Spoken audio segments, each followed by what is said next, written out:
So on this week's In Focus session, I wanted to talk to you about how everything comes from love and how love is our natural state of being. So this week I picked up The Power of Now and I'm reading it again for the second time. Amazing book. First of all, if you haven't read it, I highly recommend it. It's very in depth. There's a lot of depth in it, but once you read it a couple times, like the learnings really start to sink in, which is why I decided that I wanted to read it the second time, because I know I took so much from it first time round. And I thought second time round, you know what? I'm just going to help reaffirm the learnings I've made already. Plus, I'm probably going to find new ones. And as you guys know, one of the things I've been doing this year is like, for every new book that I read, I want to reread a book that really, touched me and really, I really got something from it the first time around. And The Power of Now is one of those. So I'm rereading that. But anyway, I digress. In that book, Eckhart Tolle, who's obviously a wonderful spiritual teacher, towards the beginning of the book, he talks about this idea of love, joy, abundance, all of these words that we hear, kindness, compassion, not actually being feelings, which is really interesting, right? Because he's saying that they're actually above our feelings. They're above our emotions. They're not connected to those at all because they're our natural states of being.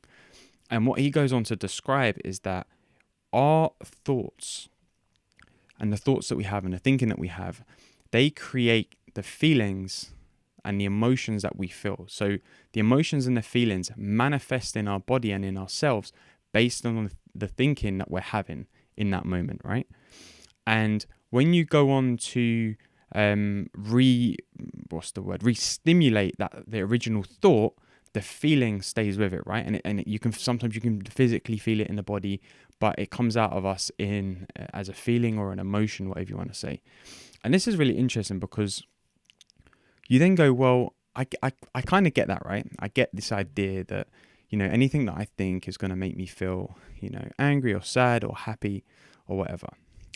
But you can look at it in another way. You can look at it by going, okay, so what does this really mean? So this means that if I stub my toe on my desk, I have a thought which is, I just stubbed my toe. That's really annoying. And then the thought behind that could be, that's so painful. Like I'm such an idiot. Why do I always stub my toe on this desk? Like I know the desk is there. And it takes us on this pathway of like then creating this feeling of anger or annoyance or whatever it is inside of us, right? And this happens in every area of our life. This can happen with relationships. This can happen with the food you eat.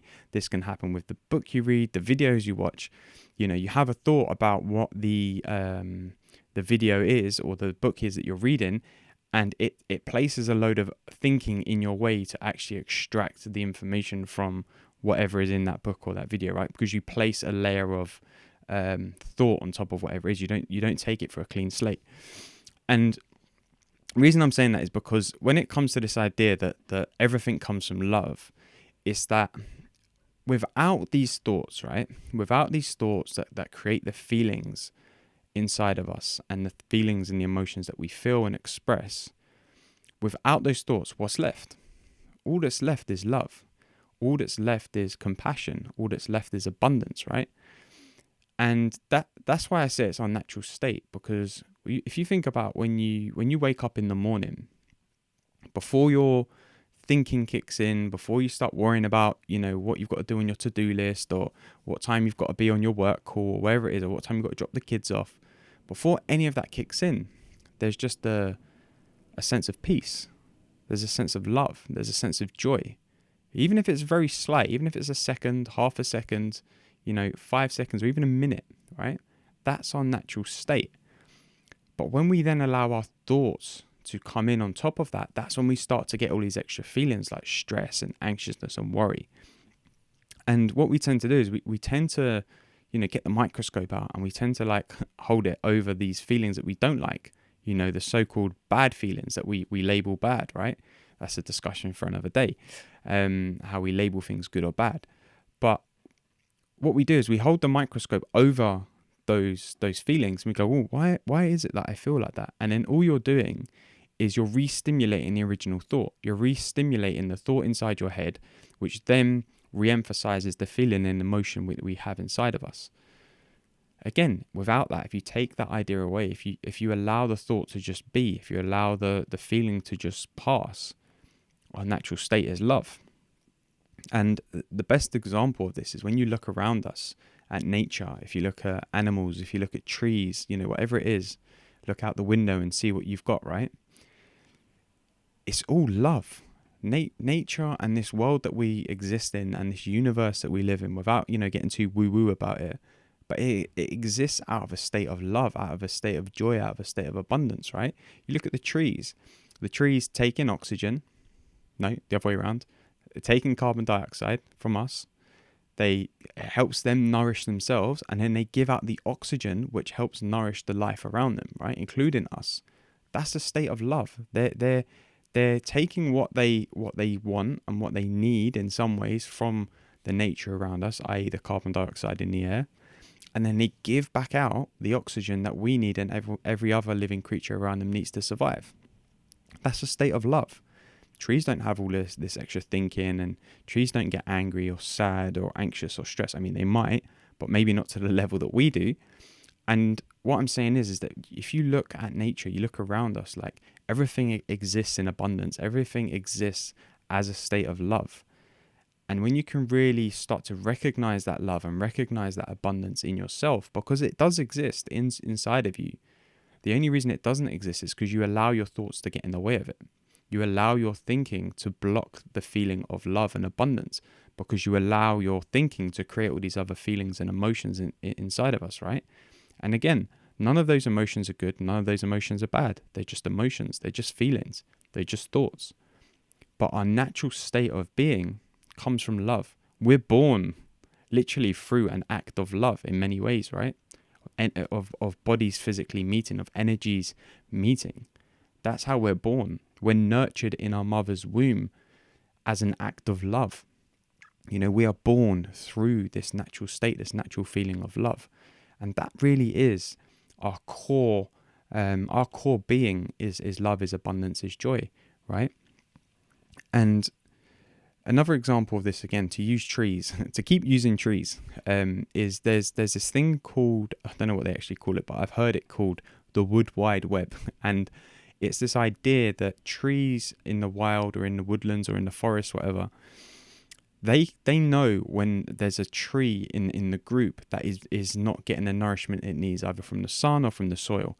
And the trees have this intelligence inside of them, this wisdom beyond thinking, this wisdom beyond, their identity in inverted commas as a tree, right? It's this evergreen, no pun intended, evergreen wisdom, right? And that wisdom tells them that they need to club together and give the extra nourishment to the tree which is suffering. And that's what they do. They pull together. We don't really understand how, but they pull together and they give the extra nourishment to the tree that's struggling. Again, that all comes from a place of love and a place of abundance, right? The trees aren't trying to hold on to the nourishment for themselves. They're not like, no, I need it, because if I don't have the nourishment, I'm not going to survive. My leaves are going to fall off and I'm going to wilt and I'm going to die and I'm not going to be a strong, powerful tree. They're like, do you know what? I've got already what I need. Here, you need it because you're struggling to grow, or you're struggling to thrive in this environment. Have some of my nourishment, and the other trees will do the same. Again, this is an act of love. This is our natural state of being. It is a part of us so much deeper than what we recognize as human beings. And when you really tap into this state of abundance, this state of joy, this state of, peace, of freedom, of love, whatever you want to call it, you really tap into what it means to exist. You really tap into what it means to experience life as a whole, right? To the fullest. It's nothing to do with how hard you work. It's nothing to do with what car you own. It's nothing to do with how many things you own, or how much money you earn, or how many friends you have, or how many followers you have on social media. None of that means anything. That's all nonsense. That is all nonsense, because that doesn't mean anything. That's so far disconnected from our natural state of love and being. And we get clouded in these thoughts around the importance of these things. They're not important at all. What's important is us sharing our gifts with the world, us sharing our love, our abundance, our joy with the world. And when we really do that, when we really tap into that, that is when we're really experiencing life to the fullest. That is when we're really being a human being. That is when we're really tapping into our being. We're not a human doing anymore. We're a human being, because that is our natural state. You know, we're here on this planet to be part of communities. That's part of what human beings are, right? We're social beings. We're social within our communities. That's how we've thrived over so many, thousands of years. And if we didn't have that natural state of love, that natural state of being, we wouldn't have existed for so long. Okay, but when we get so caught up in this idea of trying to chase the things that don't really matter, we take ourselves away from the feelings of love, the feelings of joy, the feelings of abundance, and we leave ourselves with the feelings that are created through our thinking, which is normally the stress, the anxiety, the rest of it. So what I want you to do, stepping away from this conversation, is to really think about where do you show up in your life, through that natural love, through that state of abundance, through that state of joy. How often do you do that? How often do you allow yourself to experience life from that place? I'd love you just to reflect on that and just think and really question, like, how often do I experience that in my life? How far disconnected am I from that, deep truth of love, that deep truth of wisdom, that deep truth of abundance, of joy, of peace? Because when you start to recognize the moments where you are experiencing life through that, you begin to recognize the moments when you are being as a whole, as a human being on this planet, and not just doing.